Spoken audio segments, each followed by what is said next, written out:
تھا، اس لیے مکہ مکرمہ میں تو یعنی بیت اللہ شریف کی طرف بھی منہ ہو جاتا تھا سرکار کا نماز میں، اور بیت المقدس کی طرف بھی۔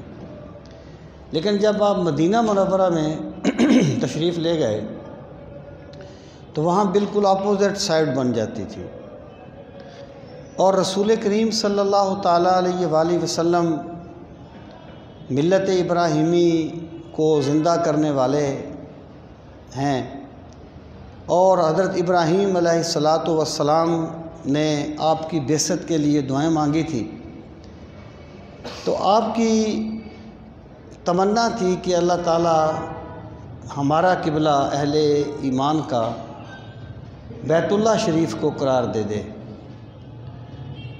اسی تمنا کے تحت رسول کریم صلی اللہ تعالیٰ علیہ وآلہ وسلم کا رخ انور آسمان کی طرف اٹھا حالت نماز میں، تو اللہ رب العزت نے رسول کریم صلی اللہ تعالیٰ علیہ وآلہ وسلم کی اس تمنا کو پورا کرتے ہوئے آپ کا قبلہ بیت المقدس کی بجائے بیت اللہ شریف کو قرار دے دیا۔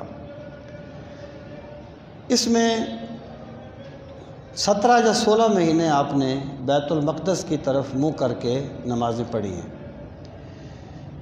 اس میں رسول کریم صلی اللہ تعالیٰ علیہ وآلہ وسلم کی عظمت کا ایک یہ پہلو بالکل واضح نظر آتا ہے کہ اللہ تعالیٰ نے شروع میں بیت المقدس کو قبلہ بنانے کا جو حکم دیا، تو دراصل یہ لوگوں پر یہ بات واضح کرنے کے لیے تھا کہ رسول امین صلی اللہ تعالیٰ علیہ وآلہ وسلم کسی خاندانی تناظر میں آپ یہود کی مخالفت نہیں کرتے کہ میرا تعلق جو ہے حضرت ابراہیم کی آل سے ہے اور میں آل اسماعیل ہوں، تو اس لیے میں بیت المقدس کی طرف منہ کر کے کیوں نماز پڑھوں۔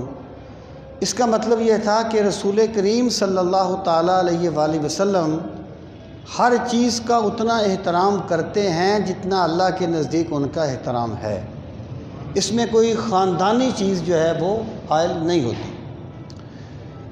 اور جب یہ قبلہ تبدیل ہوا، مسجد قبلتین اب بھی وہاں پر موجود ہے، یہ ظہر کی نماز کا وقت تھا، اور عین حالت نماز میں اللہ تعالیٰ نے قبلہ تبدیل کیا، اور حالت نماز میں نبی کریم علیہ السلام نے اپنا رخ اقدس جو ہے وہ بیت اللہ شریف کی طرف پھیر لیا، اور آپ کی اتباع میں اہل ایمان نے بھی اپنے رخ جو ہے وہ بیت اللہ شریف کی طرف پھیر لیے۔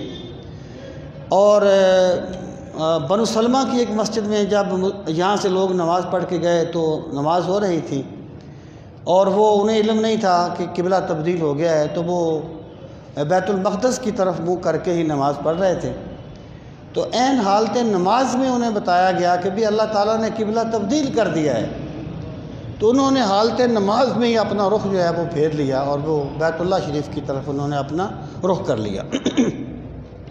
اس سے یہ چیز واضح ہوتی ہے، یہاں پر اس کا تذکرہ بھی آئے گا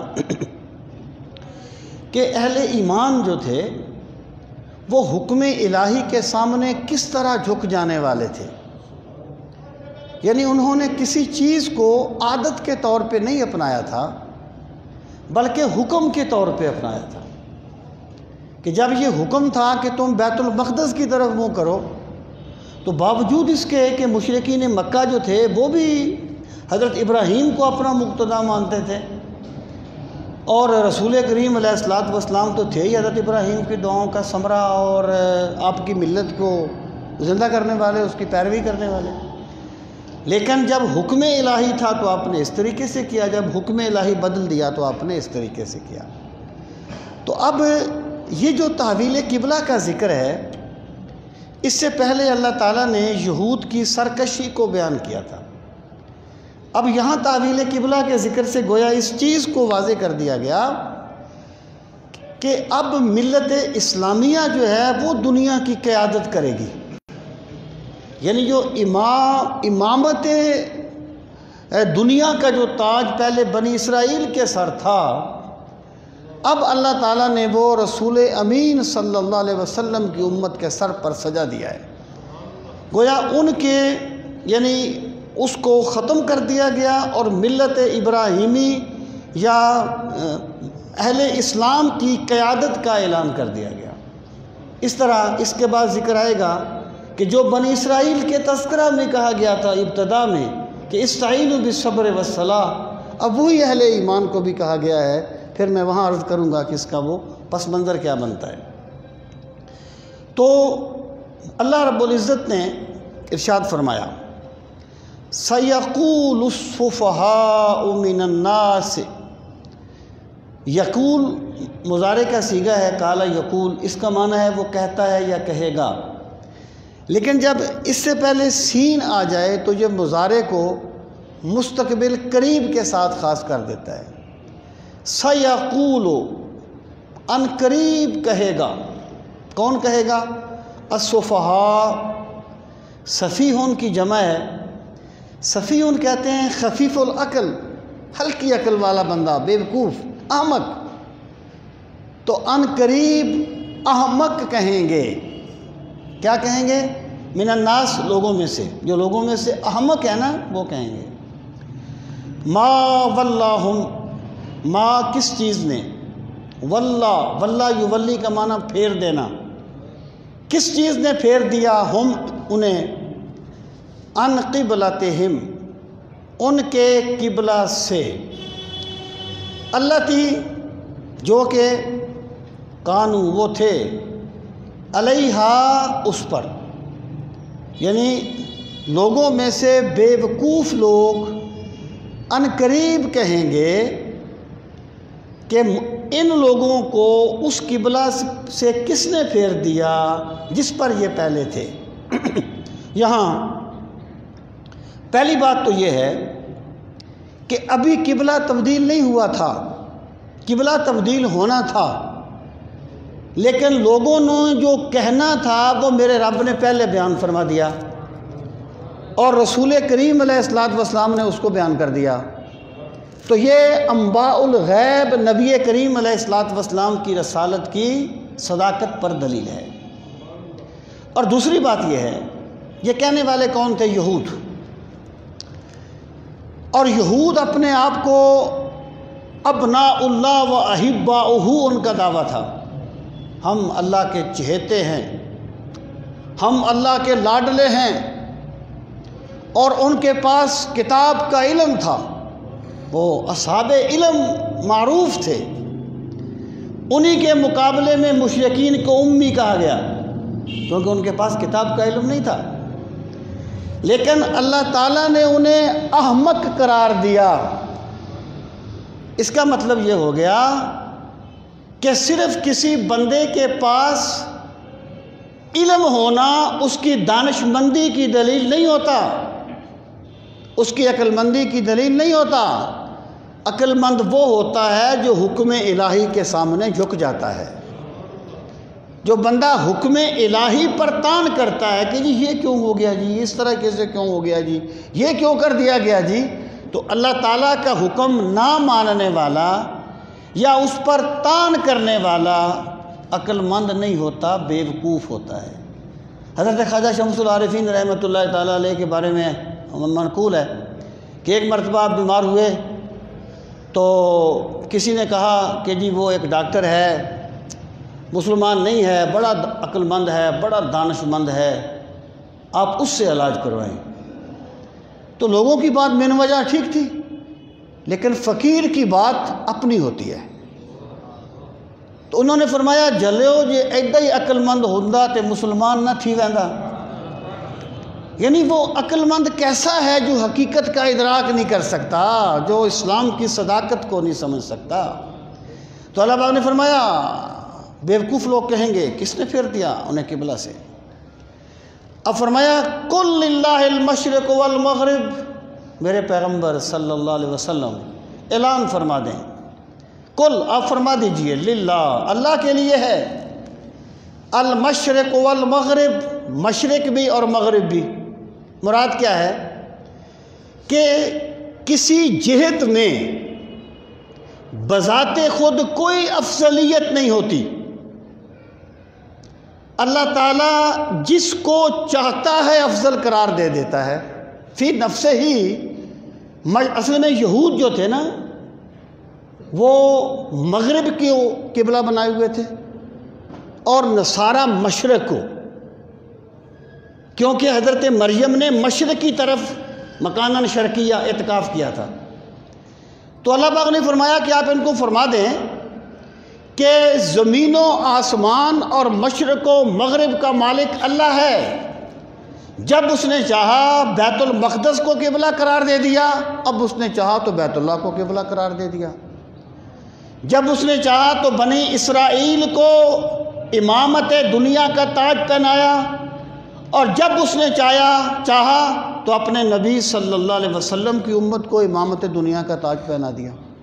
اللہ تعالیٰ مالک کل ہے، وہ حکم دینے میں تمہارے مشوروں کا محتاج نہیں ہے، وہ حکم دینے میں تمہاری تائید کا محتاج نہیں ہے۔ یہ بندہ ہے، اسے بندوں کی تائید چاہیے اپنی بات منانے کے لیے۔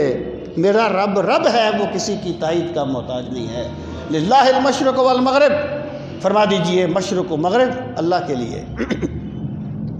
یہدی من یشاء الی صراط مستقیم، یہدی ہدایت دیتا ہے، من یشاء جسے چاہتا ہے، الی صراط مستقیم سیدھے راستے کی طرف۔ یہاں سیدھا راستہ کس کو کہا گیا؟ اللہ کے حکم ماننے والے کو۔ اور یشاء سے مراد ہے اللہ تعالیٰ کا ضابطۂ ہدایت، وَيَهْدِي إِلَيْهِ مَنْ أَنَابَ، اللہ تعالیٰ ہدایت اسے دیتا ہے جو اللہ کی طرف رجوع کرتا ہے۔ تو یشاء سے مراد یہ نہیں ہے کہ اللہ تعالیٰ ویسے ہی، یعنی اس کے جو معاملات ہوتے ہیں وہ ویسے ہی چلتے ہیں، نہیں، یشاء سے مراد ہے ضابطۂ ہدایت و گمراہی۔ مراد یہ ہے کہ وہ یہ بھی کہتے تھے، اور یہ چیز ہمیشہ انسان کے ذہن پر سوار رہی، اور مشرکین مکہ بھی یہ کہتے تھے سردار ان کے، کہ اگر اسلام سچا ہوتا تو ہم نہ پہلے مان لیتے۔ یعنی عقل مند بندہ ہمیشہ اپنے آپ کو دانشور بھی تو سمجھتا ہے نا جی، یہ زمانے کی ایک حقیقت ہے، گراؤنڈ ریئلٹی ہے۔ اور یہود بھی یہ کہتے تھے کہ اگر یہ سچے ہوتے تو ہم اہل کتاب ہیں، ہم نہ مان لیتے۔ تو اللہ پاک نے فرمایا کہ حق کو قبول کرنا یہ محض علم سے نہیں ہوتا، یہ رب کی عطا سے ہوتا ہے، اور رب توفیق اس کو دیتا ہے جو قلب مستر رکھتا ہے اور جو طلب رکھتا ہے۔ یہدی من یشاء الی صراط مستقیم۔ تم یہ نہ سوچو کہ ہدایت بلال کو مل گئی تو ابو جہل کو کیوں نہیں ملی، بڑا دانش مند تھا اپنے معاشرے کا، یہ خبیب کو مل گئی، خباب کو مل گئی، اور بڑے بڑے سرداروں کو کیوں نہیں ملی؟ تو فرمایا یہ اللہ کی پسند ہے، وہ جسے چاہتا ہے چن لیتا ہے۔ یہدی من یشاء الی صراط مستقیم، یعنی یہ گویا ان کے سوال کے اس اعتراض کے جوابات ہیں کہ قبلہ کیوں بدل دیا، مسلمانوں نے کیوں اپنا قبلہ دوسرا بنا لیا۔ فرمایا تمہیں تو سمجھ نہیں آئی، لیکن اللہ نے مسلمانوں کو وہ دل عطا کیا ہے جو اللہ کی طرف جھکنے والا ہے، اس لیے وہ اس قبلہ کو قبلہ مان گئے، عین حالت نماز میں مان گئے۔ وَكَذَلِكَ جَعَلْنَاكُمْ أُمَّةً وَسَطًا، وَكَذَلِكَ اور اسی طریقے سے، جعلنا ہم نے بنایا، کم تمہیں، امتاً امت، وسطاً درمیانی، امت وسط بنایا۔ اب دیکھیں یہ گویا تحویل قبلہ کے پس منظر میں ایک اور وضاحت ہے۔ وسط جو ہے نا، کسی بھی چیز کا وسط اس کا جوبن ہوتا ہے، دن ہے، دن کا وسط دوپہر کا وقت ہوگا، انسان کی زندگی ہے، اس کا وسط اس کی جوانی ہے، جب وہ نہ بچہ ہے نہ بوڑھا ہے۔ بہترین ایک اس کا مطلب یہ ہے کہ جیسے ہم نے تمہارا قبلہ بہترین قبلہ بنا دیا، ایسے ہی ہم نے اپنے کملی والے کی امت کو بہترین امت بنا دیا. اور یہ امت کا شرف ہے نا، اس پر اللہ کا شکر ادا کرنا چاہیے. لیکن یہ محض کوئی احساس تفاخر نہیں ہوتا، یہ تحدیث نعمت ہوتی ہے. اور بندے کو چاہیے کہ جس رب نے اس پہ اتنا کرم کیا ہے وہ اس رب کو سجدے بھی کرتا رہے، اس رب کی بندگی بھی کرتا رہے کہ جس نے مجھے نبی آخر الزمان صلی اللہ علیہ وسلم کا امتی بننے کا شرف بخشا ہے. اور وسط جو ہے، اگر میں کہا کرتا ہوں کہ اگر یہ کہا جائے کہ دین کے مزاج کو ایک لفظ میں بیان کرو، دین کا مزاج اسلام کا ایک لفظ میں بیان کرو. ایک مزاج ہوتا ہے نا، تاریخیں ہیں، جتنی بھی ہمارے ہاں تاریخیں پائی جاتی ہیں نا، ان کا ایک مزاج ہے. آپ سمجھ جائیں گے یہ تاریخ کیا ہے. اگر یہ کہا جائے کہ دین کے مزاج کو ایک لفظ میں بیان کرو تو وہ لفظ ہوگا اعتدال. اسلام اعتدال کا دین ہے. نہ اس قدر کھو جاؤ کہ راہب بن جاؤ، اور نہ اس قدر دور ہو جاؤ کہ اللہ کی بندگی نہ کرو اور احکامات الہی سے انحراف کر لو. ویسے بھی ہر چیز کی بہتات میں نقصان بہت ہے. شدت سے کسی شخص کو چاہا نہ کریں گے. یہ جو انتہا ہوتی نا کسی بھی چیز میں، یہ ویسے بھی کوئی باعث مدح نہیں ہوتی. تو ہم نے تمہیں امت وسط بنا دیا. مطلب کیا ہے؟ اللہ کا کرم ہے اے نبی آخر الزمان صلی اللہ علیہ وسلم کی امت، ہم نے تمہیں وہ دین دیا جو اعتدال پر قائم ہے. بچوں سے محبت کرو حد تک، اولاد سے محبت کرو حد تک، منصب سے محبت کرو حد تک، ہر چیز کو اس کے مقام پر رکھو. ہم نے تمہیں ایسا دین عطا فرمایا ہے. وسط. اور ایک وسط کیا ہے جو ابن زید کہتے ہیں، مفسر ہیں، کہ اے واسطتاً بین النبی و بین الامم. مطلب یہ ہے کہ دیکھیں اللہ تعالیٰ کے جو نبی ہوتے تھے یا نبی کریم صلی اللہ تعالی وسلم کی ذات گرامی، اللہ تعالیٰ کا کوئی بھی نبی، اس کا منصب کیا تھا کہ وہ لوگوں اور اللہ کے درمیان واسطہ ہوتا ہے. کیونکہ بندہ تو غیب کو نہیں جان سکتا، بندے کا تو علم شہادت تک محدود ہے. اللہ تعالیٰ کی تو ذات غیب ہے، احکامات غیب ہیں. اللہ نے انبیاء کرام کو بنایا، ان کی تخلیق فرمائی. انبیاء کرام بنی نوع انسان میں سے ہوتے ہیں، لیکن انبیاء کے پاس بہت سی وہ چیزیں ہوتی ہیں جو عام انسانوں کے پاس نہیں ہوتی. اس طرح انبیاء کے پاس حادثہ نبوت ہوتا ہے، جس حادثہ نبوت کے ساتھ نبی غیب میں دیکھتا ہے جیسے عام بندہ شہادت میں دیکھتا ہے. نبی فرشتوں کو دیکھتا ہے جیسے عام بندہ اپنے سامنے کسی بھی مادی چیز کو دیکھتا ہے. تو نبی واسطہ ہوتا ہے لوگوں اور اللہ کے درمیان. اب رسول کریم صلی اللہ تعالیٰ علیہ وآلہ وسلم کی بعثت کے ساتھ نبوت کا سلسلہ ختم ہو گیا، نبی تو کوئی نہیں آئے گا. اب لوگوں کو کس طرح اللہ سے ملایا جائے گا؟ تو زید کہتے ہیں کہ یہ جو امت محمدیہ ہے صلی اللہ علیہ وسلم، یہ دوسرے لوگوں اور سرکار کے درمیان واسطہ ہے. ان کا کام ہے لوگوں کو رسول کریم علیہ السلام سے وابستہ کرنا، اور پھر اللہ کے رسول صلی اللہ علیہ وسلم انہیں وابستہ کریں گے اللہ تعالیٰ کی ذات کے ساتھ. یہ جو ہے نا، یہ ہے اس امت کا اصل فرض جو ہمارے شیڈول میں نہیں ہے، جو ہمارے زندگی کے شیڈول سے خارج ہو گیا. ہم جو کام دین کے نام پہ کرتے ہیں ایکچولی اس کی طے میں کوئی گروہی چیز چھپی ہوتی ہے. اللہ ماشاءاللہ، جہاں تک اللہ کا پیغام نہیں پہنچا وہاں تک پیغام پہنچانا ملت اسلامیہ کی مجموعی ذمہ داری ہے. ملت اسلامیہ کا فرض منصب ہی ہے.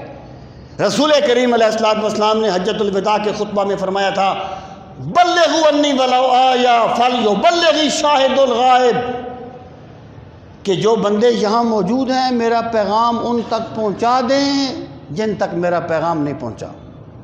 ہر بندہ اپنی سطح پر مکلف ہے کہ وہ اپنا حصہ ضرور ڈالے اللہ کا پیغام اللہ کے بندوں تک پہنچانے کا اور دین کی دعوت لوگوں تک پہنچانے کا۔ وہ کہتے ہیں ایک موچی تھا کہیں بیٹھ کے جوتے گانٹھا کرتا تھا، کبھی وہ نماز پڑھنے کے لیے اس کو کسی نے نہیں دیکھا تھا مسجد میں، اور جب وہ مر گیا تو پہلے تو یہ اختلاف ہوا کہ یہ مسلمان ہے کہ نہیں، پھر کہا بھی مسلمانوں کے گھر پیدا ہوا ہے تو مسلمان ہی ہے نا، اس کو دفن کر دیا۔ اس کے پاس فرشتے آئے، اس سے پوچھا تیرا نبی کون ہے؟ اب وہ ان پڑھ آدمی تھا، اس نے کہا میری ماں کہا کرتی تھی کہ ہمارے نبی کا نام محمد ہے، یعنی اس نے محمد صلی اللہ علیہ وسلم کو اس طریقے سے ادا کیا۔ تو فرشتے اسے نا مارنے کے لیے آئے کہ کس طرح نام لے رہا ہے، تو آواز آئی کہ اسے کچھ نہ کہو، اس کے معاشرے سے پوچھو اسے کیوں نہیں بتایا گیا کہ تیرا نبی کون ہے، اسے کیوں نہیں بتایا گیا کہ تیرا دین کون ہے۔ یہ ملت اسلامیہ کی مجموعی ذمہ داری ہے، یہ دوسری قوموں اور رسول کریم علیہ الصلوۃ والسلام کے درمیان واسطہ ہے۔ وَكَذَلِكَ اب دیکھیں الفاظ پہ غور کریں، وَكَذَلِكَ جَعَلْنَاكُمْ أُمَّةً وَسَطًا، اسی طرح ہم نے تمہیں بنا دیا امت وسط، درمیانی امت، یعنی وہ افضلیت والا مفہوم بھی بالکل صحیح اپنی جگہ پر، سارے مفاہیم صحیح، یہ مفہوم کہ تم لوگوں اور سرکار کے درمیان واسطہ ہو، کیوں بنا دیا؟ لِتَكُونُوا شُهَدَاءَ عَلَى النَّاسِ، لِتَكُونُوا تاکہ تم ہو جاؤ، شہداء شہید کی جمع ہے، گواہی دینے والے، علی الناس لوگوں پر، تاکہ تم لوگوں پر حق کی گواہی پہنچاؤ، تاکہ تم لوگوں کو حق کی گواہی دو، تم لوگوں تک گواہی پہنچاؤ۔ وَيَكُونَ الرَّسُولُ عَلَيْكُمْ شَهِيدًا، اور رسول صلی اللہ علیہ وسلم ہیں تم پر گواہ، تم پر شہید۔ سرکار نے تم تک شہادت پہنچائی، شہادت علی الناس، شہادت حق، اور تم لوگوں تک شہادت حق پہنچاؤ، اس لیے ہم نے تمہیں امت وسط بنایا ہے، یہ تمہارے امت وسط بننے کا مقصد ہے اور یہ سبب ہے تمہارے امت وسط ہونے کا۔ اچھا اب یہ جو ہے وَيَكُونَ الرَّسُولُ عَلَيْكُمْ شَهِيدًا، اس کے بہت سے اور بھی مفاہیم ہیں، اور بڑے لوگوں کی بات کے کئی مفہوم ہوتے ہیں۔ اللہ تعالیٰ تو اللہ تعالیٰ ہے نا جی، اس کے کلام کی تو کوئی مثال نہیں ہے نا، عام لوگوں کی باتوں کے بھی بڑے لوگ جو ہوتے ہیں تو سب اپنی اپنی جگہ پہ ہوتے ہیں، ہر چیز کی اپنی اہمیت ہوتی ہے۔ اس کا ایک مطلب یہ بھی ہے کہ وَيَكُونَ الرَّسُولُ عَلَيْكُمْ شَهِيدًا، کہ قیامت کے دن امت مصطفی صلی اللہ علیہ وسلم دوسری امتوں کے ایمان کی گواہی دے گی اور رسول کریم علیہ السلام ان کے ایمان کی گواہی دیں گے۔ اور شاہ عبدالعزیز نے اسی مقام پر لکھا کہ سرکار قیامت کے دن گواہی دیں گے اپنے امتیوں کے اعمال کی، کیونکہ وہ نور نبوت سے دیکھ رہے ہیں اب بھی کہ میرا امتی ایمان میں کس درجے پر ہے۔ تو یہ آیہ کریمہ جو ہے یہ بہت سے مفاہیم رکھتی ہے، اور اس میں جو دعوتی پوائنٹ آف ویو سے ہے وہ یہ کہ شہادت علی الناس رسول کریم علیہ السلام نے اپنی امت تک پہنچائی، اب اس امت کا فریضہ ہے کہ وہ ان تک اللہ کا پیغام پہنچائے جن تک نہیں پہنچا۔ لیکن یہ چیز امت مسلمہ کی اللہ ماشاءاللہ بہت کم ہیں اللہ کے بندے جو کام کرتے ہیں، لیکن وہ بہت کم ہیں۔ ارشاد فرمایا وَمَا جَعَلْنَا الْقِبْلَةَ الَّتِي كُنْتَ عَلَيْهَا إِلَّا لِنَعْلَمَ مَن يَتَّبِعُ الرَّسُولَ، وَمَا جَعَلْنَا، اور ہم نے نہیں بنایا، القبلہ قبلہ، التی جو کہ کنتا آپ تھے علیہا اس پر، الا مگر لنعلم لفظی معنی کر رہا ہوں تاکہ ہم جان لیں، لفظی معنی ہے، میں مفہوم عرض کرتا ہوں۔ علم یعلم کا معنی جاننا، عالم کا معنی جاننے والا، معلوم کا معنی جانے کی چیز، انڈرسٹوڈ باتیں، تاکہ ہم جان لیں۔ من یتبع الرسول، من کون ہے، یتبع اتباع کرتا، الرسول رسول کریم صلی اللہ علیہ وسلم کی، ممن اس سے جو ینقلب پلٹ جاتا ہے، علی عقبیہ اپنی ایڑیوں کے بل، یعنی ہم نے اس کو اس لیے قبلہ بنایا تھا تاکہ ہم لوگوں کو پرکھ لیں کہ کون رسول کی اتباع کرتا ہے اور کون پیچھے پلٹ جاتا ہے۔ اب دیکھیں نا، ہر علاقے کی ایک چیز باعث ناز ہوتی ہے ان کے لیے، جیسے لاہور والوں کے لیے داتا صاحب بہت بڑا ناز ہے، بلا اس طریقے سے جو مکہ میں مسلمان تھے ان کا سب کچھ تو بیت اللہ تھا نا جی۔ جب سرکار نے فرمایا بیت المقدس کی طرف منہ کر کے نماز پڑھنی ہے تو کسی نے یہ نہیں کہا ہمارے تشخص پہ فرق آتا ہے، ہمارے اختصاص پہ حرف آتا ہے۔ جیسے سرکار نے فرمایا آمنا و صدقنا ویسے پڑھنے لگے، اور یوں ہی سرکار نے فرمایا اللہ کا حکم آ گیا قبلہ بدل لو، سب نے بدل لیا۔ مراد یہ ہے کہ قبلہ کو بدلنے کا، قبلہ کو مقرر کرنے کا سبب لوگوں کا امتحان تھا کہ کون اتباع کرتا ہے اور کون اپنے قومی رسم و رواج کو لے کے اس پر تان کرنے کی کوشش کرتا ہے۔ اب دیکھیں، پہلی بات فرمائی وما جعلنا القبلہ التی کنتا علیہا، ہم نے اس کو قبلہ نہیں بنایا مگر اس مقصد کے لیے۔ مطلب کیا ہے کہ بیت المقدس جو قبلہ بنا سرکار نے خود نہیں بنایا، اسے بھی اللہ نے بنایا تھا، اللہ نے بنایا تھا نا۔ لیکن قرآن میں کہیں نہیں ہے کہ بیت المقدس کو قبلہ بناؤ، قرآن میں کہیں نہیں ہے، اور اس کے منسوخ ہونے کا بھی کوئی قول نہیں ہے۔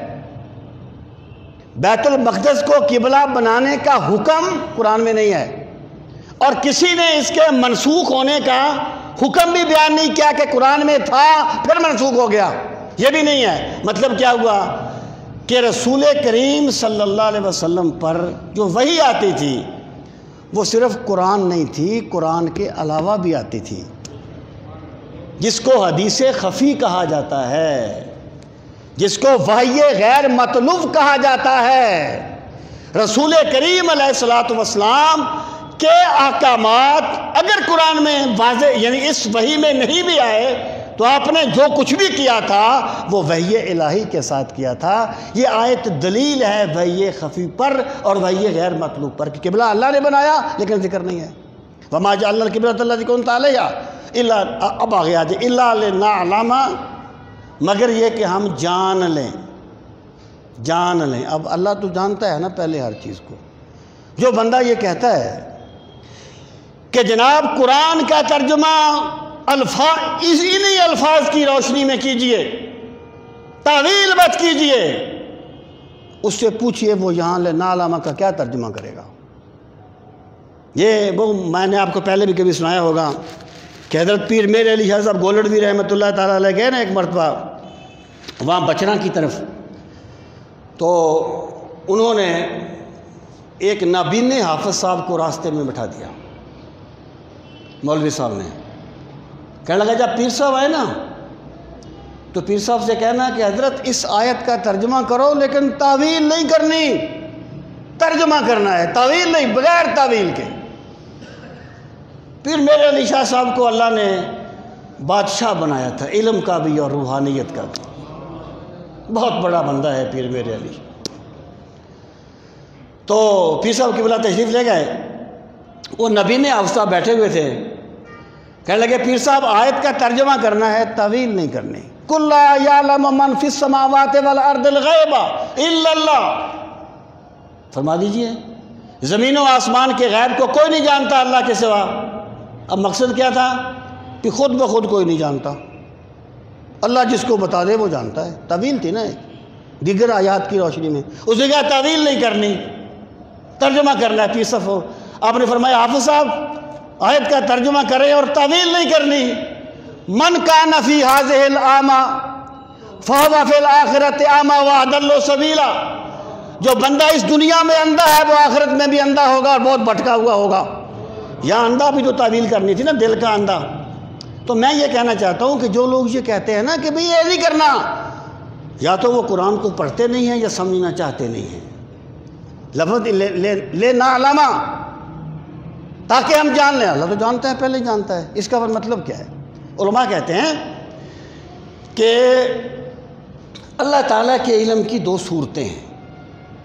ایک علم ازلی، مثلا زید نے بکر کو قتل کیا، اللہ اپنے علم سے جانتا ہے وہ اس کو قتل کرے گا، علم ازلی ہے.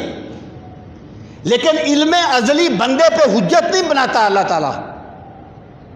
یعنی جب تک وہ چیز ظاہر نہ ہو جائے محض اپنے علم کی بنیاد پر اللہ تعالیٰ بندے کو سزا نہیں دیتا، اللہ جانتا ہے. پھر کیا ہوا؟ زید نے بکر کو قتل کر دیا. اب وہ جو علم ازلی تھا وہ علم ظہور بن گیا، یعنی ظاہر ہوگی بات. تو لنعلم سے مراد ہے علم ظہور، تاکہ ہم ظاہری طور پر بھی جان لیں کہ کون رسول کی اتباع کرتا ہے اور کون پچھلے پاؤں پلٹ جاتا ہے.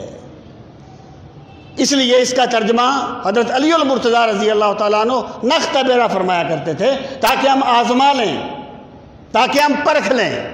تو یہاں پر اللہ تعالیٰ نے بیت المقدس کو قبلہ بیان کرنے کی جو حکمت ہے اس کو بیان کیا.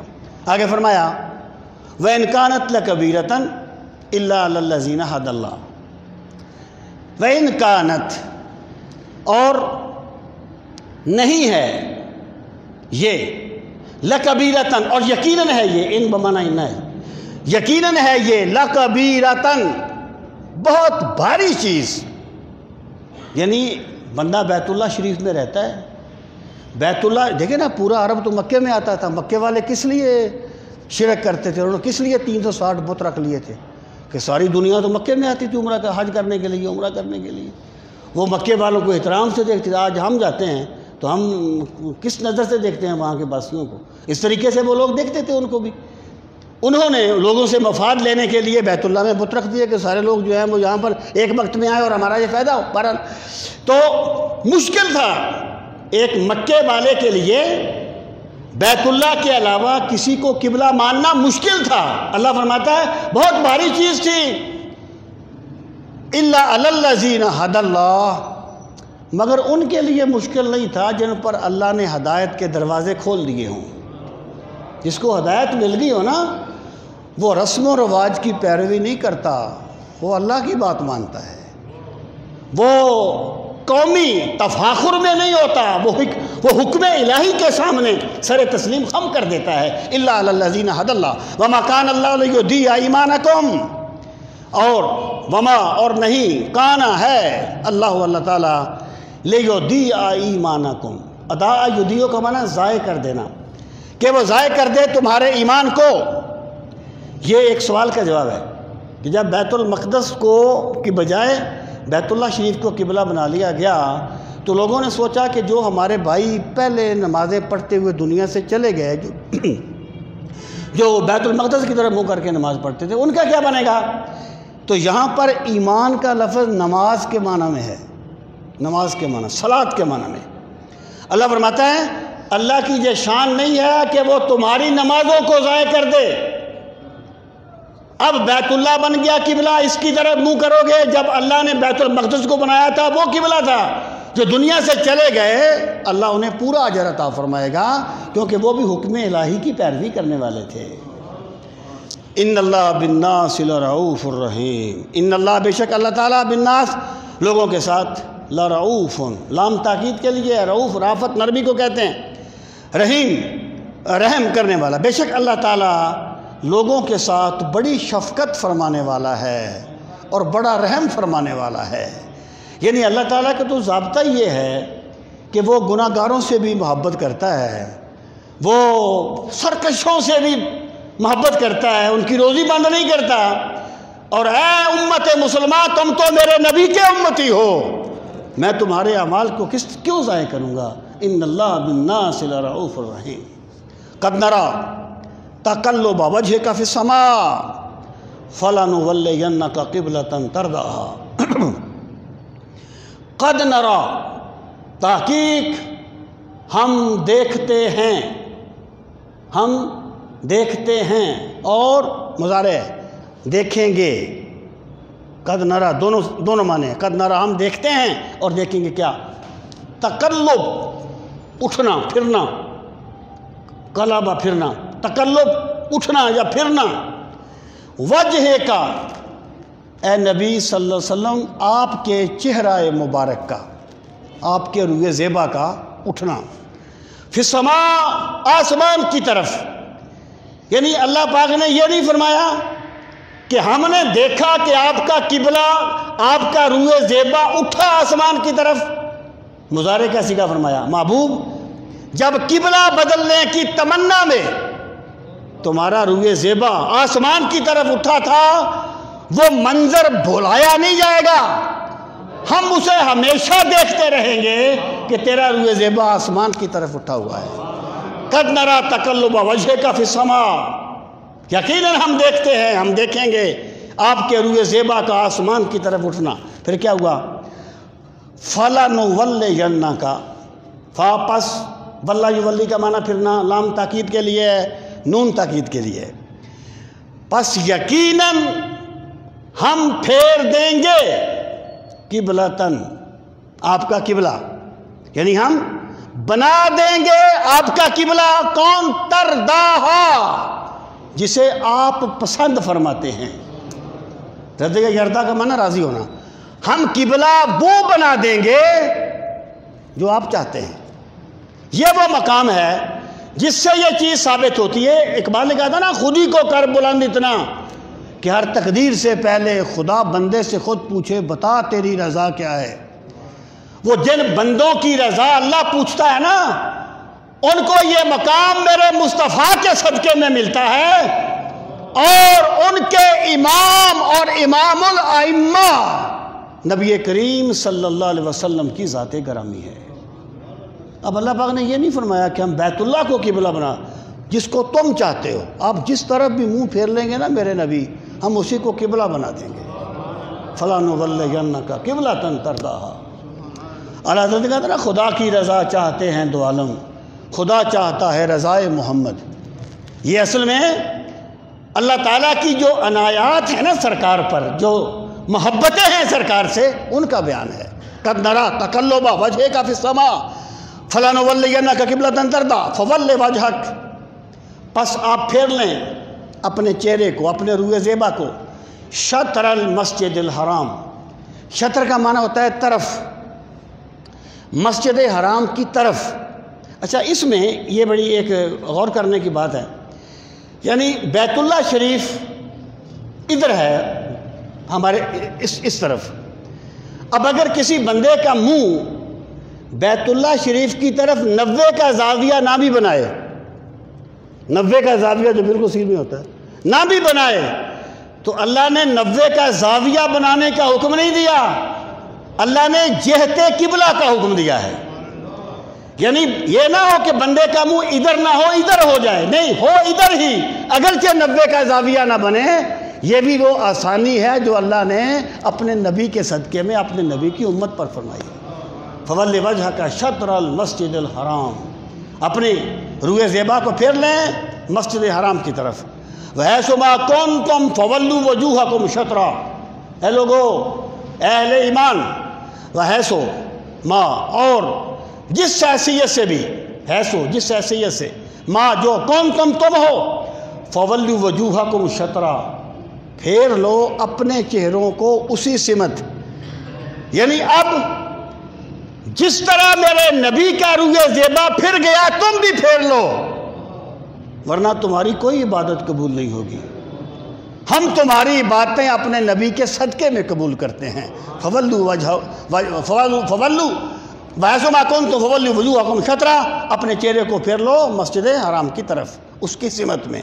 آگے فرمایا وَإِنَّ الَّذِينَ أُوتُوا الْكِتَابَ، اور بے شک وہ لوگ اوتو جو دیے گئے، الکتاب کتاب، لا یعلمون یقیناً وہ جانتے ہیں، انہ الحق من ربہم، انہ بے شک وہ الحق و حق ہے، من ربہم ان کے رب کی طرف سے۔ مطلب کیا ہے کہ ویسے تو یہ کہتے ہیں کہ قبلہ کیوں بدل دیا گیا، لیکن ان کی کتابیں بتاتی ہیں کہ آخری نبی کا قبلہ بیت اللہ ہوگا۔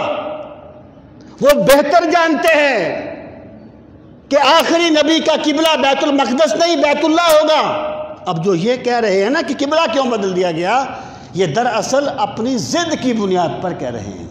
وَمَا اللَّهُ بِغَافِلٍ عَمَّا يَعْمَلُونَ، اور اللہ غافل نہیں ہے اس چیز سے، اما یعملون اس چیز سے جو وہ کر رہے ہیں۔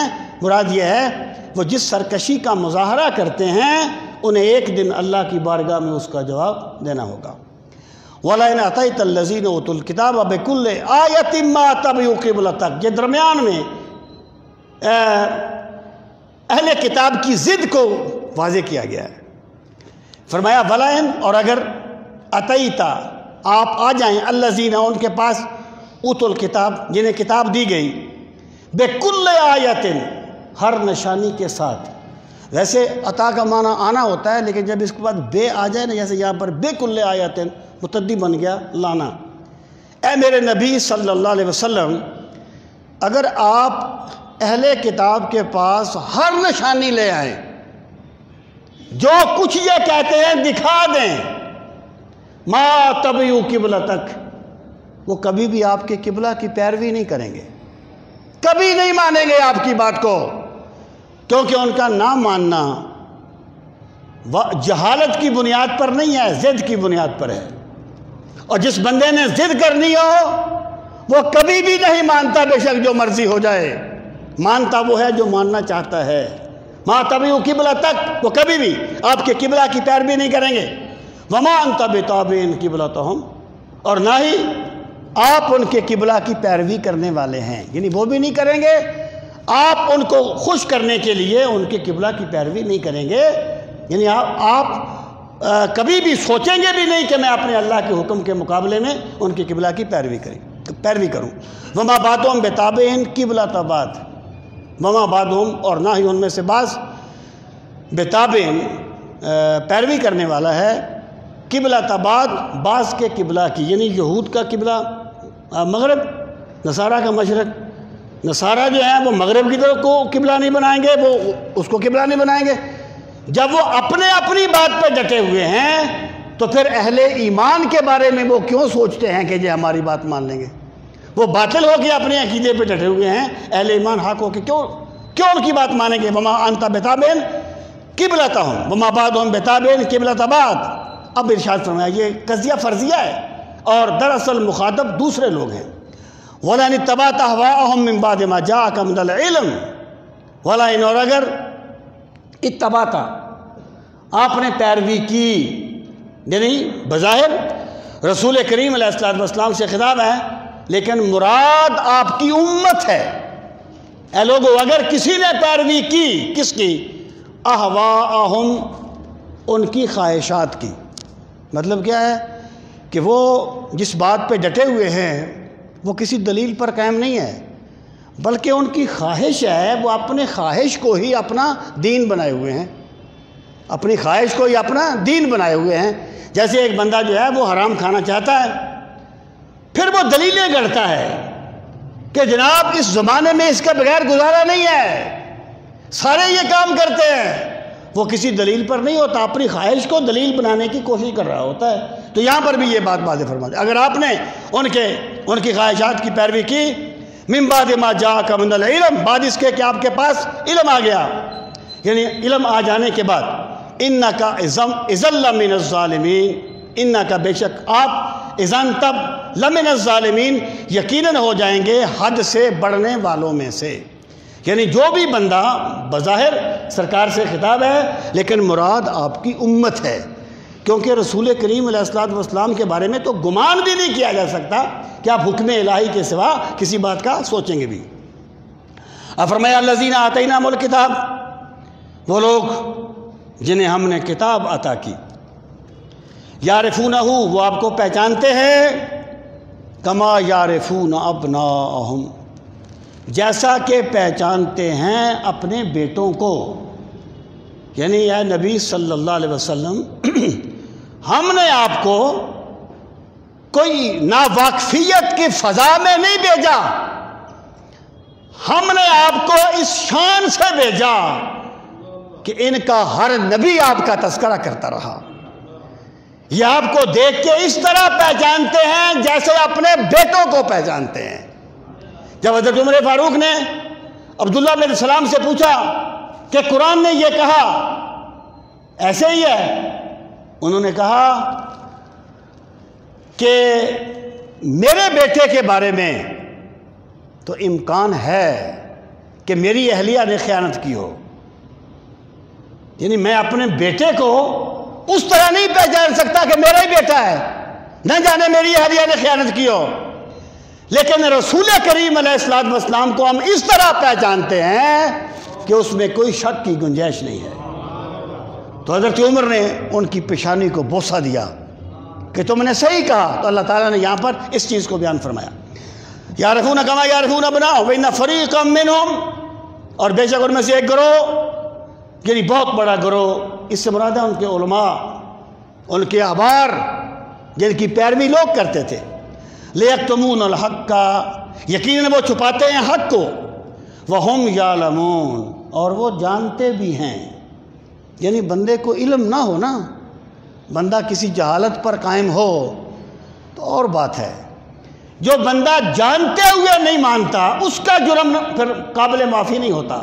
وہم یعلمون، اور وہ جانتے ہیں، الحق من ربک، حق آپ کے رب کی طرف سے ہے، فلا تکونن من الممترین، پس نہ ہو جانا تو اے مخاطب من الممترین، شک کرنے والوں میں سے۔ یعنی اللہ تعالیٰ نے جو بھی حکم دیا ہے وہ حق ہے، اور کوئی اہل ایمان اس میں شک کرنے کا نہ سوچے۔ وَلِكُلٍّ وِجْهَةٌ هُوَ مُوَلِّيهَا فَاسْتَبِقُوا الْخَيْرَاتِ أَيْنَمَا تَكُونُوا يَأْتِ بِكُمُ اللَّهُ جَمِيعًا۔ وَلِكُلٍّ وِجْهَةٌ، اور ہر ایک کی ایک جہت ہے، هُوَ مُوَلِّيهَا، وہ اس کی طرف منہ کرتا ہے، فَاسْتَبِقُوا الْخَيْرَاتِ، پس تم سبقت لے جایا کرو نیکیوں میں۔ مطلب کیا ہے؟ یہاں یہ بات بیان کی گئی کہ ہر بندے کی ایک جہت ہے جو اس کی، دیکھیں نا، ایک تاجر ہے، اس کی جہت کیا ہے؟ پرافٹ، نفع۔ ایک سیاستدان ہے، اس کی جہت کیا ہے؟ سیاست۔ اس نے یہاں بھی جانا ہے نا، اپنی سیاست کو نہیں بھولنا۔ جنازے پہ جائے گا سیاست نہیں بھولے گا، شادی میں آئے گا سیاست نہیں بھولے گا، یہ ایک انڈرسٹوڈ سی بات ہے۔ تو یہاں پر یہ بات واضح فرمائی گی کہ اہل ایمان، یہ یہود تو ان چکروں میں پڑے ہوئے ہیں، مشرق و مغرب کے چکر میں، ہر بندے کی ایک ترجیح ہے، ایک جہت ہے، فاستبقوا الخیرات، اور تمہاری جہت نیکیوں میں سبقت کرنا ہونی چاہیے۔ تمہاری جو جہت ہے وہ نیکیوں میں سبقت کرنا، آگے بڑھنا۔ اب کیا کرو؟ یاد رکھو، اینما تکونوا یأتی بکم اللہ جمیعا۔ اب اللہ تعالیٰ نے قبلہ کے حکم کے درمیان آخرت کا ذکر کر دیا، کیونکہ آخرت کا عقیدہ جب بندے کے دل میں بیٹھ جائے تو اللہ کے احکام ماننا آسان ہو جاتا ہے۔ نافرمانی وہی کرتا ہے جو آخرت سے غافل ہو جاتا ہے۔ اینما تکونوا، تم یہاں بھی ہوگے، یأتی بکم اللہ جمیعا، اللہ تعالیٰ تم سب کو لے آئے گا اپنی بارگاہ میں۔ ان اللہ علی کل شیء قدیر، بے شک اللہ تعالیٰ ہر شے، ہر خواہش کو پوری طرح کرنے، اس کو پورا کرنے پر پوری طرح قادر ہے۔ اللہ تعالیٰ جو چاہتا ہے وہ کر لیتا ہے۔ پوری کائنات، سب انسان جیسے بھی ہیں، جب اللہ چاہے گا سب اللہ کی بارگاہ میں حاضر ہو جائیں گے۔ وَمِنْ حَيْثُ خَرَجْتَ فَوَلِّ وَجْهَكَ شَطْرَ الْمَسْجِدِ الْحَرَامِ، اور وَمِنْ حَيْثُ خَرَجْتَ، اور آپ جس بھی حیثیت سے نکلے، فَوَلِّ وَجْهَكَ، پس آپ پھیر لے اپنے چہرے کو، شطر المسجد الحرام، مسجد حرام کی طرف۔ اس سے مراد ہے سفر۔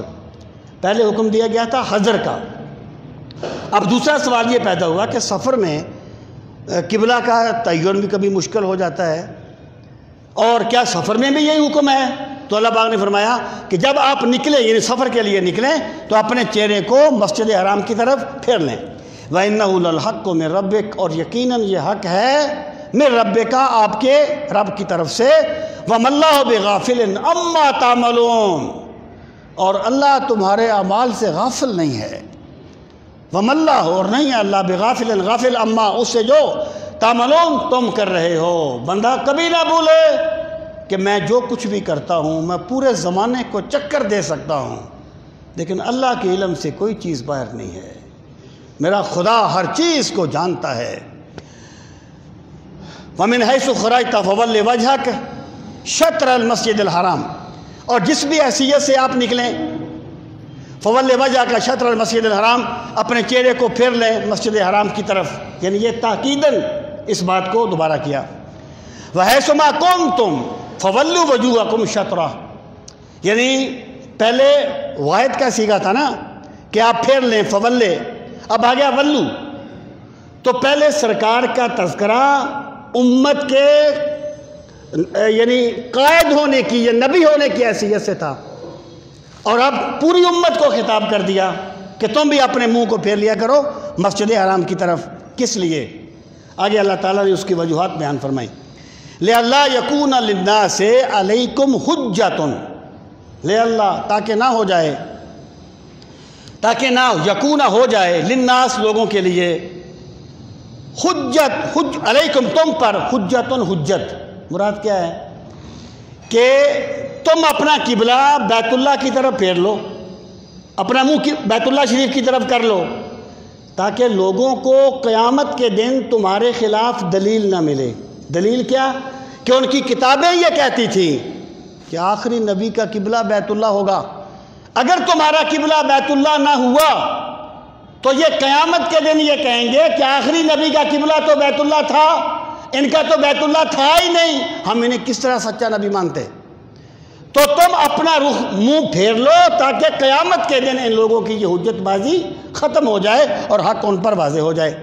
إِلَّا الَّذِينَ ظَلَمُوا مِنْهُمْ، یعنی یہ سب لوگ مانتے ہیں اس چیز کو، مگر وہ لوگ نہیں مانیں گے جن پر جنہوں نے ظلم کیا، منہم، ان میں سے، جو حد سے بڑھ کر اپنی جانوں پہ ظلم کرنے والے، وہ نہیں مانیں گے۔